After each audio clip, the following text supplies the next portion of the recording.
Barakatay Hawa, Bahashem Yahushai, Bahashem, Racha Kudash. Welcome to another live lesson.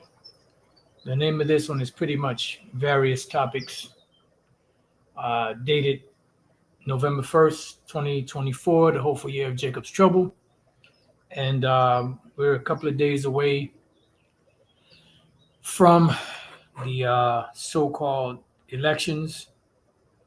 Exactly like 4 more days, the 5th, I believe it is, that they having this election thing. Now, we don't know if something is going to go down before, during, or after, but whatever the case may be, we know things are going to be turned up. But this lesson pretty much is based off of a couple of videos I watched. One of them I watched yesterday, and the other one I watched today. Both videos Elder Pastor did. One of them dealing with, women. I believe he titled it "Women in the Ancient World Would Get Married or Have Children Around the age of 13 or so." And see, this biblical concepts today do not jive with modern society, because the modern society has done a number on the this new generation, and pretty much this is why they wanted to set up women's rights to be able to tax women, so to get the women out of the household, have an extra tax on the family, and also to be able to teach the children, which pretty much was really not so much as teaching, but an indoctrination. And that's pretty much what they've done, because these public school systems are nothing more than indoctrination institutes. You could go back to the boarding schools that they set up for Gad, when they made Gad cut their hair. You couldn't speak your language. You had to speak English. You had to learn the correct. So pretty much what did they do? As the saying goes, kill the Indian, save the man. And pretty much it was an indoctrination process. And that indoctrination process with Gad and in boarding schools continued on in this public school system. And that's what you see today. That's why the average American thinks the way they think, because of the way that they were brought up and what they were taught. When you go to other societies, especially in the East, they're not taught to just have one woman. They have certain morals among them, even in other countries that are, considered to be heathen countries, there's certain boundaries they don't cross. Like, for instance, if if a man has a woman, more than likely in certain societies out there, another man wouldn't get with a woman if he knew that she was married. So on and so forth, just different things that they do that are common knowledge. But then the way that they're brought up is they're brought up with the ancient customs. That's why they don't have a problem when certain things come up, which these simps over here in America get offended by, because of the way that they were taught by their mother, by the public school system, by movies, and so on and so forth. Now, I'm not really going to go into precepts on the women being married at 12 or after the menstrual cycle, but what I will speak on briefly is, I was watching, I'm not sure if that was a short, and singer Stephanie Mills, those of you that older, remember her. She made a comment, and she said it's hard dating at my age, because most men in her age bracket want to date younger women, and that's always been in the nature of a man, to have a younger woman. Now, the only way that a older man would be with an older woman in his age bracket, would be if they grew old together. But for the most part, if you have a let's say a man that's in his late 50s or early 60s or mid to late 50s or early 60s or whatever the case may be, and he's on the dating scene and he has kept himself up, he works out or whatever, eats, decent diet, he would want to date a younger woman because he's going to look presentable. Women don't age like men do, you know, and this is why a woman's most precious possession that they have is their virginity. Once they give that up, they lose value, and there's a saying, men age like fine wine and women age like spoiled milk. And not in all cases, you have some women that are older that take care of themselves that look pretty good for their age. But for the most part, these women, they think that they could continue on the lifestyle that they had when they were in their 20s and eat whatever they want and drink whatever they want and not work out like they didn't do when they were in their 20s, and think they're going to continue to keep that shape, you know and I mean, I know I said I wasn't going to go to any scriptures, but spirit, we can't deny the spirit. So let's go. Yeah, this shit is crazy. Let's go to Titus. See, and the thing is that this begins at home, and that's why these women out here are effed up. Outside of the curses, these women are messed up because the upbringing was not, brought up. They weren't brought up right. Titus, the second chapter, and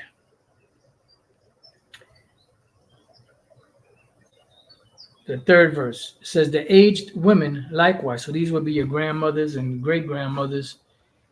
What they would do is they were supposed to have learned from their mothers and their mothers and their mothers, so on and so forth, how to be a woman. Proverbs 31 and 10 on down. That is the, you know, quintessential guidebook to how to be an actual woman, how to be a righteous woman, you know? So it says, the aged woman likewise, that they be in behavior as becometh holiness. And what is holiness? What the scriptures say. But you want to measure holiness with what society has taught you, you know? They want to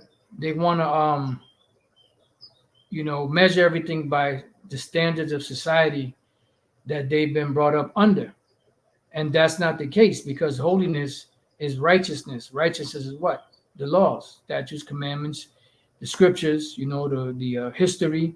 You go back into the history, speaks about virtuous women and things that they did, which, when you come up in time to the New Testament, you had men of the Lord that would quote, about the characteristics of certain women, It says not false accusers, which you see that a lot because these women are gossipers, talebearers. They tell the business of everything, busybodies, going from house to house. And then they make these different sitcoms where they show you this. You have the neighborhood gossip chick, and she's just in everybody's business. She's in everybody's crib talking about everybody. Meanwhile, her life is fucked up, but then she has a nerve to give advice on how to run or guide your household, or how to, have a relationship with a man when she can't even keep a man herself.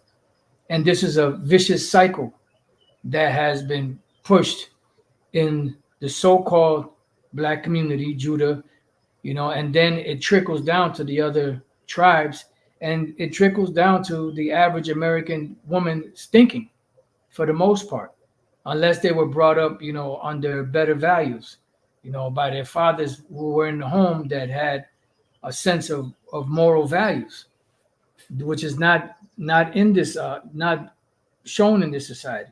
It says not given to much wine, and that's another thing, because the scriptures say that a woman that is a drunkard causes great grief. Because why? She's going to get drunk. She's going to do stupid shit. She's going to lay down with whoever she wants. She's going to be out there doing stupid shit, being all super loud, making a fool of herself, making a fool of her husband.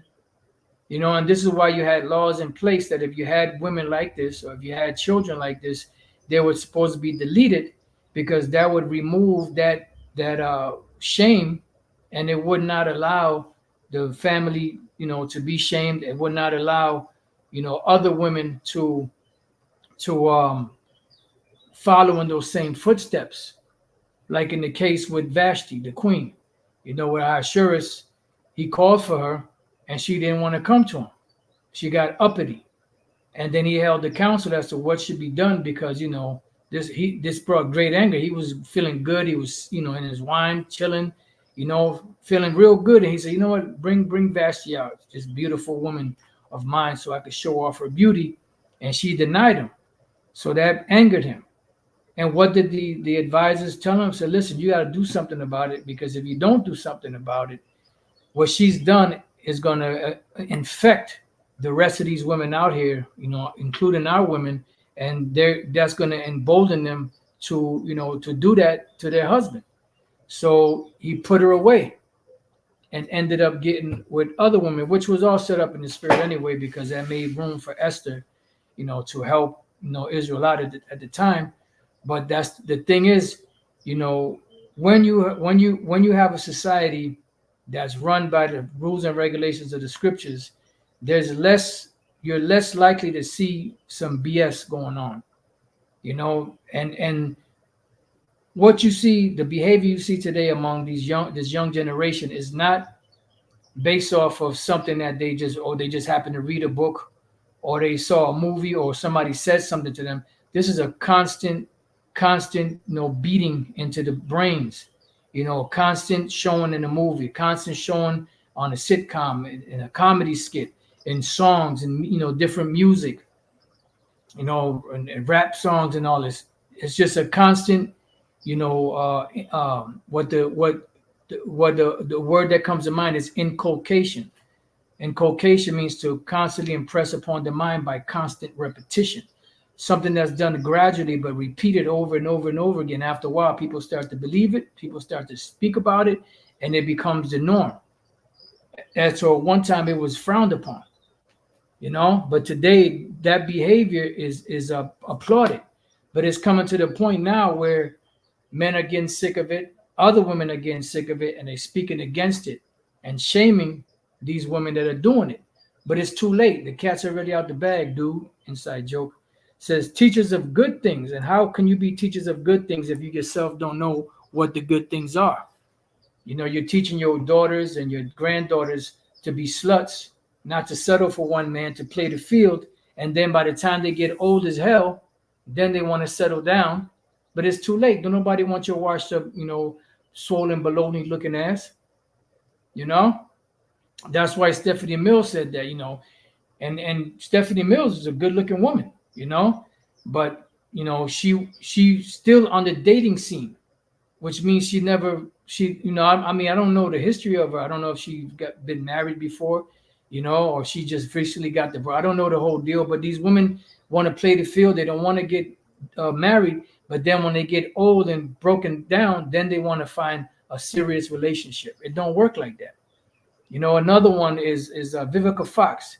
Somebody says, Apostle Gabar quoted someone that said that she looked like a boiled hot dog, and she does. All that goddamn Botox, that shit looks horrible. And now she's I'm ready to settle down. Any races, man, are you out of your fucking mind? When you was young and hot, when men desired you, you wanted to play the field. But now you want to, settle down because you can't play the games that you used to play before.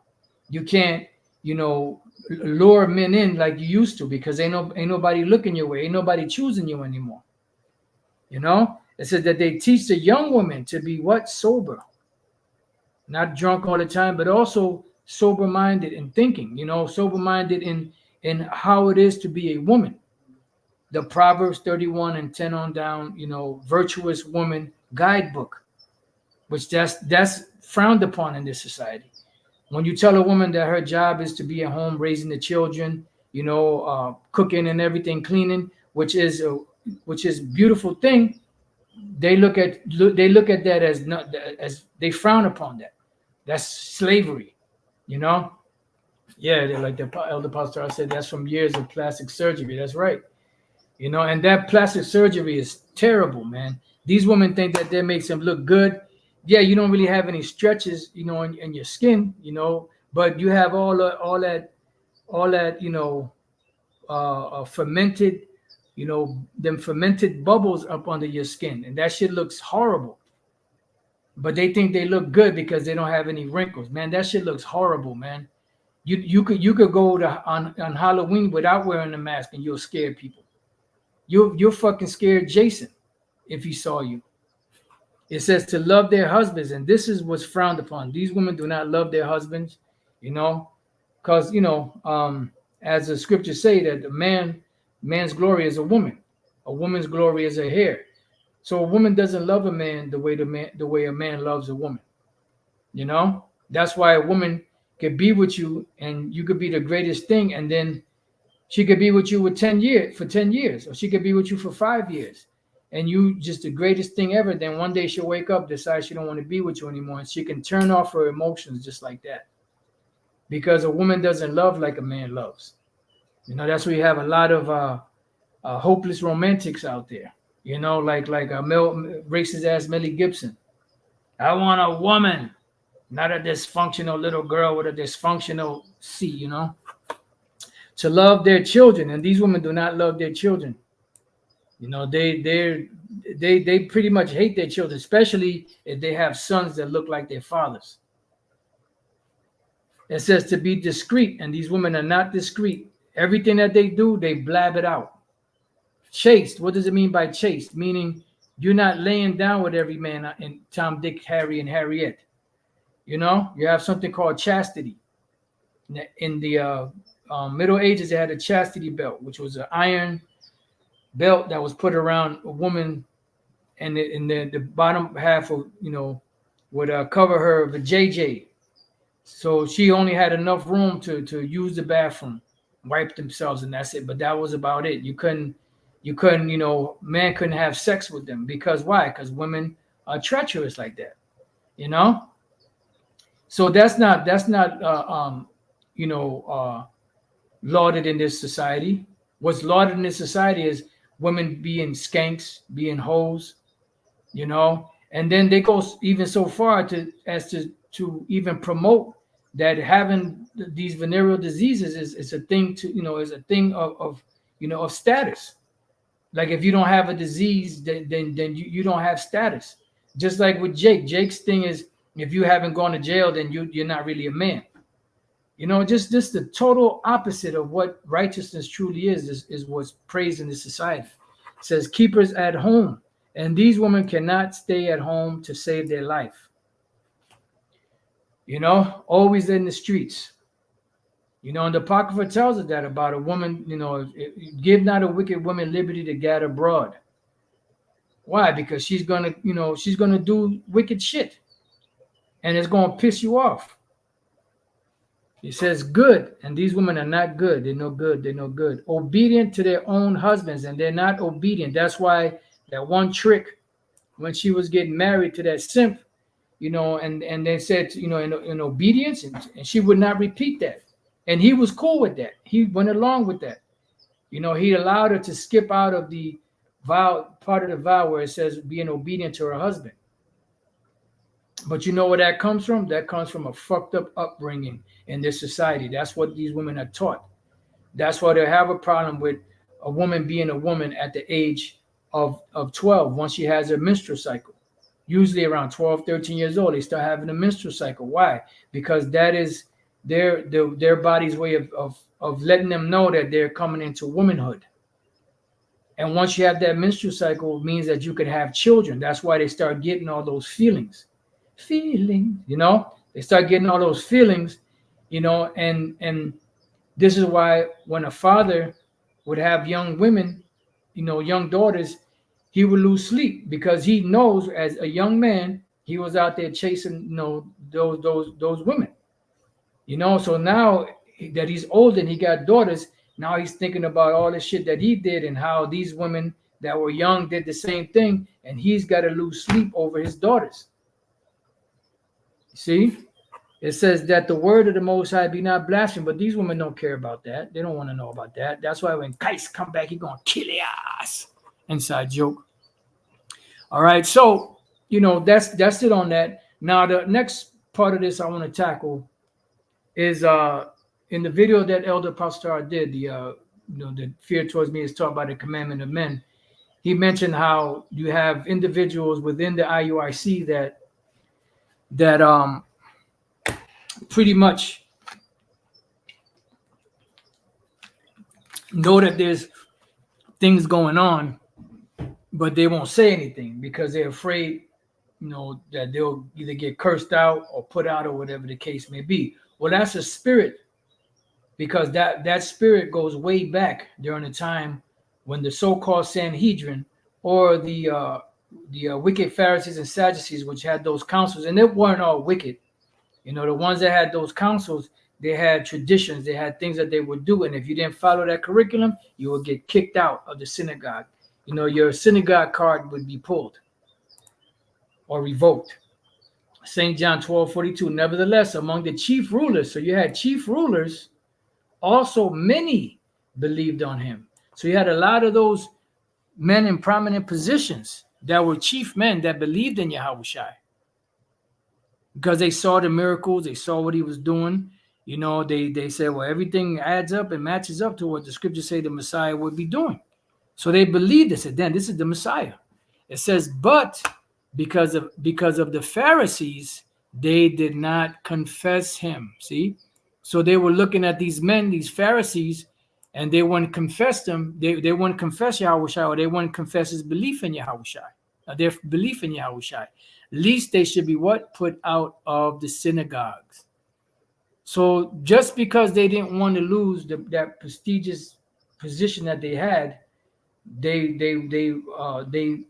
pretty much threw out their chance for salvation. And this is why the Apostle Paul cast all that out. He wasn't concerned with that, because as far as the Pharisees went, he had the most prestigious title. People knew his pedigree. They knew, his mannerisms and his way and his devotion to the law. They knew. But what did he do? He threw all that out so that he could win Yahushua. When the majority of those chief rulers in them that believed, they didn't want to do that. Matter of fact, we'll get back to it. Yea, doubtless, this is Philippians 3:8. Yea, doubtless, and I count, it says, yea, doubtless, and I count all things but loss for the excellency of the knowledge of Yahushua HaMashiach. And when you go up above this, it tells you, about the keeping of the law and everything that he did. He was perfect in it, right? It says, for whom I have suffered the loss of all things. He lost that prestigious status. And that prestigious status back then wasn't just a thing of, oh, there goes the Apostle Paul, or there goes Saul, and great man, No, that came with money. That came with, being able to be put up and, good. You lived a good life back then. Elder Pastor brought it out years ago that Caiaphas, he lived in a palace, in a mansion pretty much back then, an ancient mansion. So they were in good standing. That's why they turned around and said, let me get another one. Hopefully this thing don't start acting up. Come on now.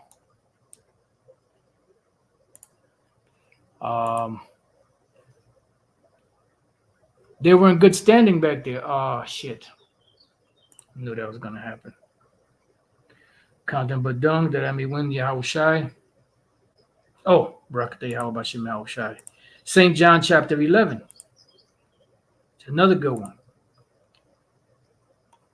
Let's jump down to the 40, I think it's the 47th verse. Yep. Then gathered the chief priests and the Pharisees a council and said, what do we? For this man doeth many miracles. If we let him thus alone, all men will believe on him, and the Romans, which gave them their position, shall come and take away both our place and nation. So they're going to remove us out of this prestigious position that we're in. And they were getting paid. All right. They were doing good. They were making merchandise of the people. So they was getting paid, But the Apostle Paul, on the other hand, as Moses did, gave that position up, gave that position up, because that position that he had didn't mean anything in the sight of the salvation with the great miracle or the great sacrifice that Yahushua made. Elder Apostle put up Acts 6 and 7. And the word of the Most High increased, and the number of the disciples multiplied in Jerusalem greatly, and a great company of the priests were obedient to the faith. Yeah, because you had some of them that, well, when you go back to, I think it's Acts, the 2nd chapter, after Peter pretty much cursed them out, they turn around and say, so what do we do? He said, look, brethren, I knew that for ignorance you did this thing. Then nevertheless, turn and repent and turn to the Lord so you could be saved. So you did have some of them that turned, and came to the Lord. But for the most part, a lot of them would not confess the Lord because they didn't want to lose that position. And that's why the Apostle Paul said this back, Philippians 3 and 9. I'm sorry, let me read 8 again. Yea, doubtless, and I count all things but loss for the excellency of the knowledge of Yahushua, my Lord, for whom I have suffered the loss of all things, and do count them but dung, right? That prestigious, status that he had, that I may win Yahushua and be found in him, not having mine own righteousness, which is of the law, but that which is through the faith of Yahushua, the righteousness which is of the Most High by faith. Okay, so going back to St. John 12 and 42, I'll read this again. Nevertheless, among the chief rulers also many believed on him, but because of the Pharisees, they did not confess him, lest they should be put out of the synagogue, for they loved the praise of men more than the praise of the Most High. You see? And that's why they rather hear what man had to say than what the Lord had to say. That's why I said, cursed be the man that trusted the man and maketh arm his flesh. Now, the next part would be in the video that Elder Apostle Tara did. They love the commandments of men more than the commandments of the Lord. They are, I'm talking about the IUIC. I ain't gonna mention no names. I'm talking about the IUIC. They are all about telling people to keep the laws, but they don't keep all of the laws. They don't keep the laws themselves. They pick and choose what they want to, teach. Now, when you go to 1 Corinthians 11, they'll use that to tell a guy he got to take off his hat for Jesus, right? But then in the same chapter where it speaks about having long hair, they won't comply with that. Oh, that means, you just can't have it in the style of a woman. No, it didn't say that. It said the long hair, which was a custom of the Greeks. And who was the Apostle Paul addressing? Israelites that were coming out of that Greek state of mind, that still had that long hair. And he told them, look, you can't have that. If any of you seem to be contentious, we don't have those types of laws. Men don't wear long hair here. So you shouldn't be wearing no long hair because it's a shame for a man to wear long hair. You see two people walking down the street, you think they're both women, and then when they turn around, one of them is a dude, with that long fucking hair. And then you know how vain it is to maintain that shit, constantly going to get it braided, and you know how Jake do. That shit takes time, and then it's not just braided and all that. A lot of these men got fucking extensions in their hair too. It says, for they love the praise of men more than the praise of the Most High. But now, when we go to Romans 2, all right, and 1, it says, therefore thou art inexcusable, O man, whosoever thou art that judgest, or for wherein thou judgest another, thou condemnest thyself. For thou that judgest doest the same things. And that's why Yahushua said this. Let me get that real quick. St. John 7 and 24, once it loads up. Judge not according to the appearance, but judge righteous judgment. See? Because he also said, whatever judgment you judge, it shall be meted back unto you. So here it is, you're judging these people for not keeping a particular law, but then you're turning around and breaking another law. Another thing that they do is, they get lineups, crispy lineups, which is against the law. Now, there was a brother years ago that stepped to one of their camps. I forget where exactly it was. And he was telling them about getting lineups, And I don't remember the whole exchange, but the word mar came out. And they said, what does the word mar mean? And the word mar means destruction, to destroy, because you have a natural line in your, your beard and in your hair. And when you take a razor and you cut into it, whether it's clippers or whether it's an actual razor and you cut into it, you're um um what's the word I'm looking for? You're for lack of better words, you're destroying the natural hairline. It's not natural to have those crispy lineups. That's just something that was pushed in this society. When you cut your hair, you have a natural hairline, and when you take the razor or the clippers and you edge it up, then you destroy that natural hairline, which means you're marring the corners of your beard. You see? So when you do that, you're breaking the law. But then they'll have the nerve to tell a woman that you're wearing pants, so you're breaking the law, but you're breaking the law. You got long hair, you edge your shit up, you get fades, so on and so forth. So you can't tell somebody to keep the law, but you're breaking the law, because that is called being a hypocrite.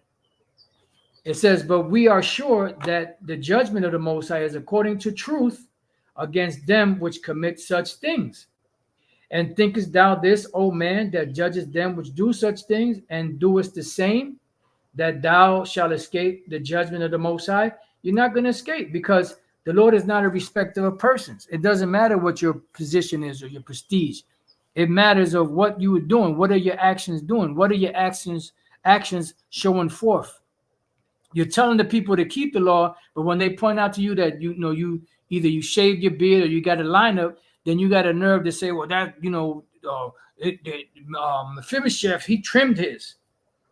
And when you go back to that in the book of Samuel, Mephibosheth, when it said that he trimmed, he trimmed himself, meaning he groomed himself. He hadn't brushed his hair, he hadn't brushed his beard. He was in mourning because his father and his grandfather were dead. So on and so forth. So he didn't groom himself. So when they brought him before David, he groomed himself. He combed his beard, he combed his hair out. That's what that meant. That didn't mean that he edged up. Okay, well, give me a nice sharp lineup, hook me up, make it razor sharp, because I'm going before the king, baby, the king, So you got to make me look good. No, he just made his hair up. When you go back to the Hebrew word, but which they don't like to do, but that's a justification. Another justification that they use is the book of Ezekiel, chapter 5. And you brothers that's been watching for a while, you already know what this is about. Ezekiel chapter 5 and verse 1. And thou, son of man, take thee a sharp knife, take thee a barber's razor. See, you got to go to the barber shop, Ak. You got to go get your crispy lineup and cause it to pass upon thine head and upon thy beard. Then take the balances to weigh and divide the hair. So what did he do? The Lord told him to shave off all of his head and all of his beard. But it was for a reason, because some of it was divided. The hair was divided into three. And it was to represent the judgment that the Lord was going to bring upon the nation of Israel, from the Babylonians. Okay? So it didn't mean to, line everything up. No. This was right there in the top. It says Jerusalem's desolation foretold. And that was how the Lord showed it to them. He had, Ezekiel shave off everything and then take it and divide it into three parts. Right? It says, thou shalt burn thou shalt burn with fire a third part of it. So a third part will get burned in the midst of the city, because they were destroyed in the midst of the city.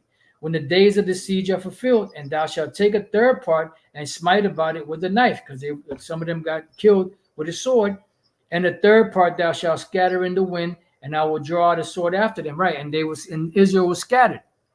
So that's what they represented. Then it wasn't a thing of, well, look, Ezekiel, I'm gonna have you present yourself before me. So I want you to groom yourself and get your line up, trim your beard down and get your line, get it all lined up, and make yourself presentable before me, because otherwise I will smite thee. No, this was a representation of the desolation of Israel. Okay. Right, like the elder apostle Tara put, trim to fix himself, right?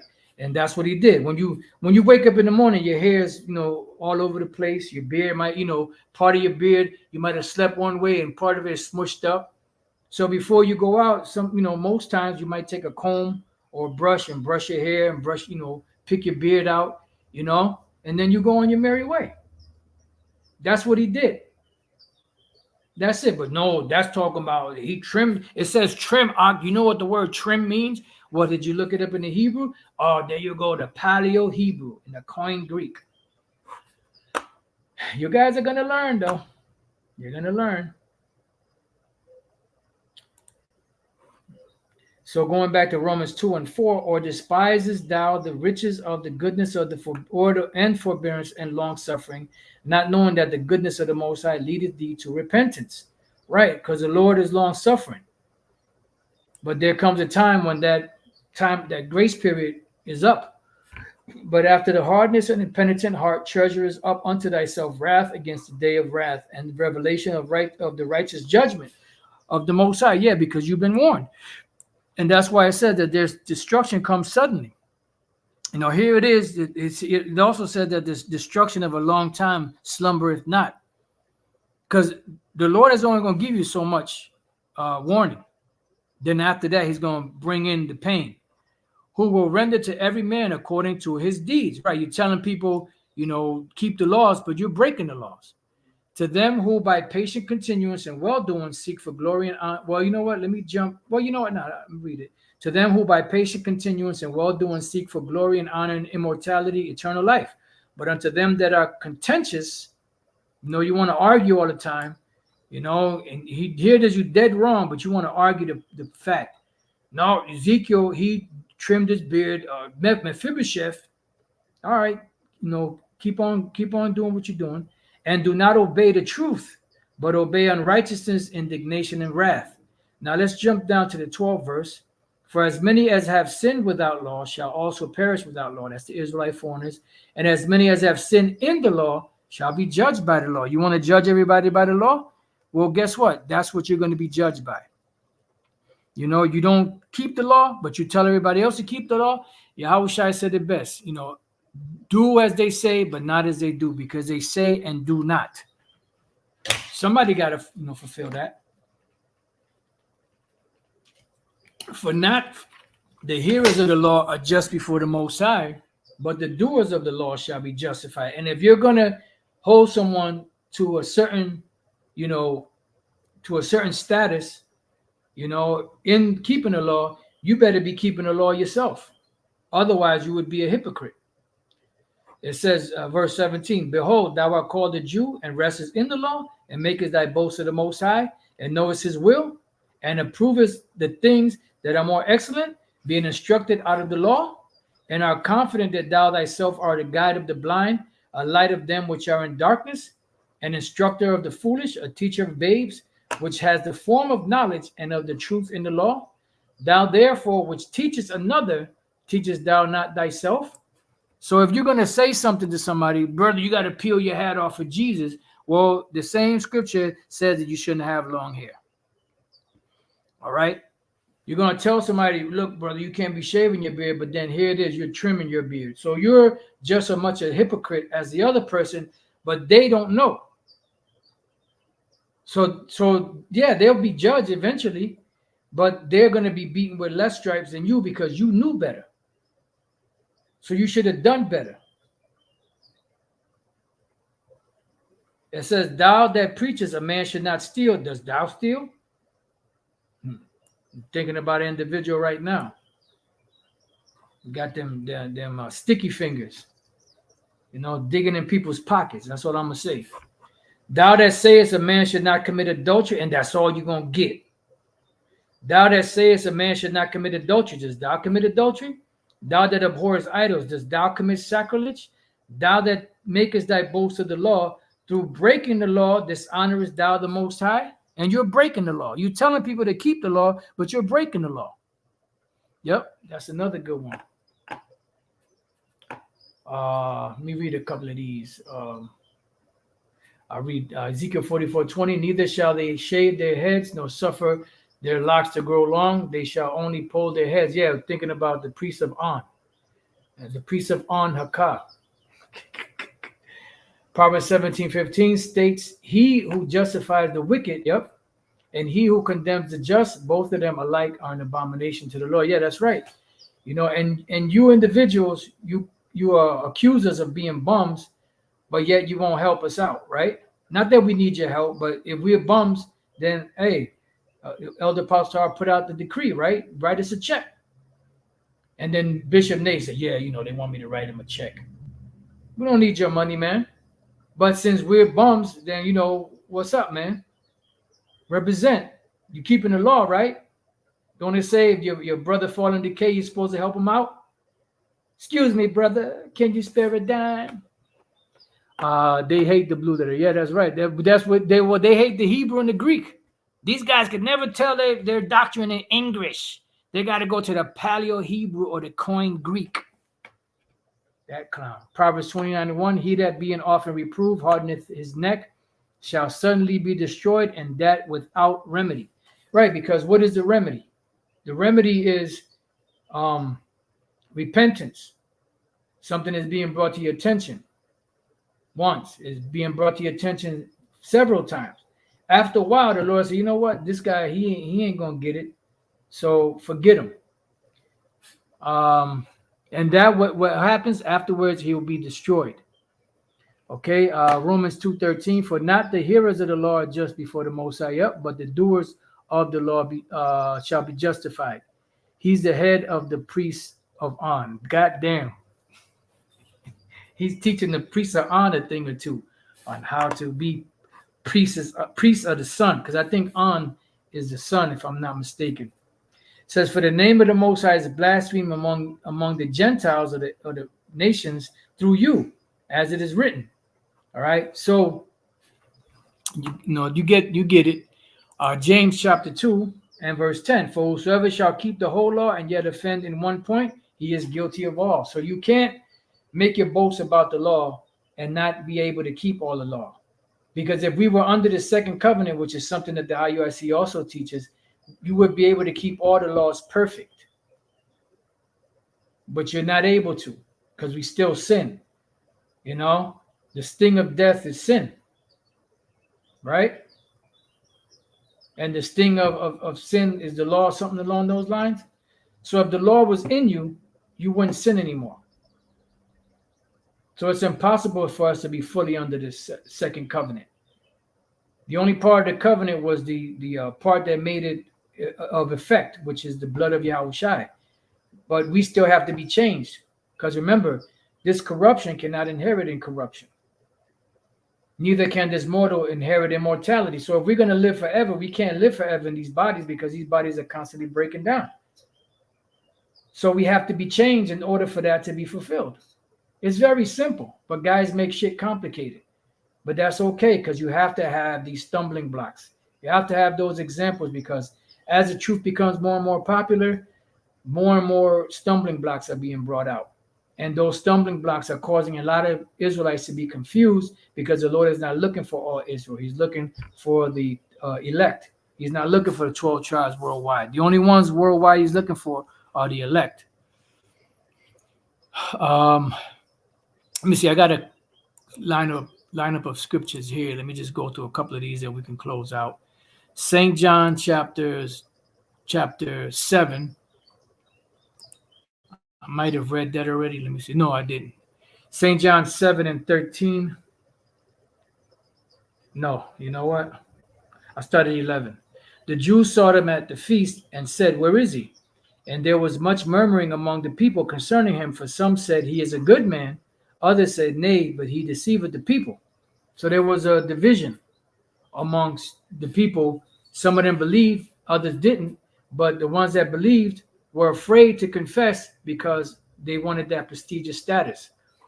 But then eventually they turned to the Lord, certain ones of them. Howbeit no man spake openly of him for fear of the Jews. See? Let's go to the same book, St. John chapter 9, verse 22. This is the parents of the man that was born blind. This is what they said, because they fell under that. They were scared. St. John 9:22. It says, these words, matter of fact, let me start up above. At 20, his parents answered them and said, we know this is our son, and that he was born blind. But by what means he now seeth, we know not, or what hath opened his eyes, we know not. He is of age, ask him, he shall speak for himself. So they didn't want no parts of it. You got to ask him. These words spake his parents because they feared the Jews. For the Jews had agreed already that if any man did confess that he was the anointed, he should be put out of the synagogues. Therefore, said his parents, he is of age, ask him. Right. They didn't want nothing to do with it because they didn't want to. Well, you know what? Since you agree with it, you out the temple. You're out. Isaiah 51 and 7. This is the last one. Then I'll read some scriptures out the comment board if there's anything. Isaiah 57 and 1. I'm sorry, 51 and 7. Hearken unto me, ye that know righteousness, the people in whose heart is my law. Fear ye not the reproach of men. So don't fear the reproach of men. You know, them wicked Pharisees and Sadducees, don't worry about them, even today. Neither be ye afraid of their revilings. Right, don't worry about that. They put you out the synagogue, so what? Because they're doing it because they don't want to lose their position, but the Lord is going to justify you in the long run. Isaiah 65 and where is it? 66. Let me go to 66.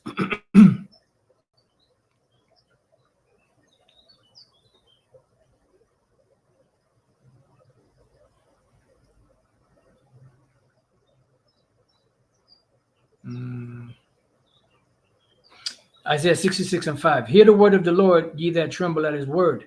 Your brethren that hated you, that cast you out for my name's sake, said, let Yahweh, Ba'ashem Yahushua, be glorified, but he shall appear to your joy, and they shall be ashamed. See, they're going to be ashamed for what they've done. And they've been doing it, but that's all right. Let them continue on. They be blind leaders of the blind lead the blind, they shall both of them fall in a ditch. Let's see. Shalakia. Psalms 118 and 8. It is better to trust in the Lord, Yahweh Ba'ashem Yahushua, than to put confidence in men. Beautiful. 1 Corinthians 15:51. Behold, I show you a mystery. We shall not all sleep, but we shall all be changed. That's right. And that's what we're waiting for, that change. For this corruptible must put on incorruption, and this mortal must put on immortality. Beautiful. Isaiah 9:15. The ancient and honorable, he is the head, and the prophet that teacheth lies, he is the tail. Verse 16. For the leaders of this people cause him to err, and they that are led of them are destroyed. Right. My people are destroyed for lack of knowledge. And here it is. You have the knowledge. You know, you're supposed to teach them, but yet you're doing things contrary to what you're teaching. So what's it going to be?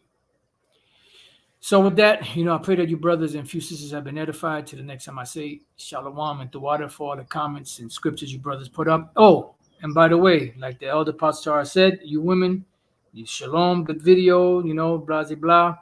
And that's it. Because I see something. You